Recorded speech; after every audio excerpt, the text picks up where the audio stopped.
How to fix Gray Zone Warfare crashing, not launching, freezing, and black screen error. Hi guys, welcome back to our channel. In this video presentation, we'll be talking about fixing the Gray Zone Warfare crashing, not launching, freezing, and black screen problem. So for that, you have to first disable the Fidelity FX Super Resolution to prevent the Gray Zone Warfare crashes. Known issue causing the crashes, recommended to turn off for now to avoid the problems and improve the game performance.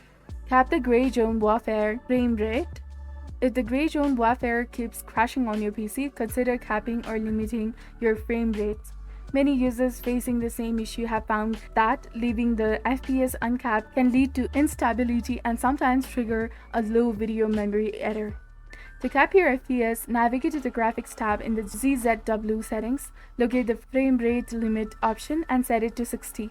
However, if you're using a high-end PC with a 144Hz refresh rate monitor, you can go beyond 60 FPS. In this case, set the limit to 144 FPS. Now also update the graphics driver.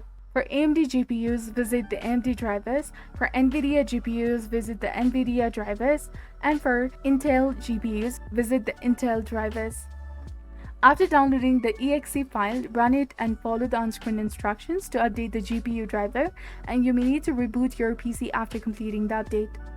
Also uninstall and reinstall the Gray Zone Warfare on Steam to fix the crashing issues, and open the Steam, locate the ZXW in the library, right-click and choose uninstall, and then click on install to reinstall.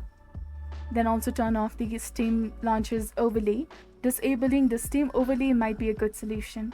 To disable it, navigate to the settings, then in-game, and switch off, enable the Steam overlay while in-game.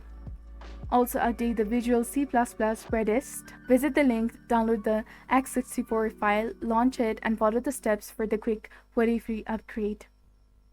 So this was all about it. This is how you can fix Gray Zone Warfare crashing, not launching, freezing, and black screen error. If you found this video helpful, please consider leaving a like and subscribing for more helpful tips and tutorials. Thank you for watching. See you in the next one.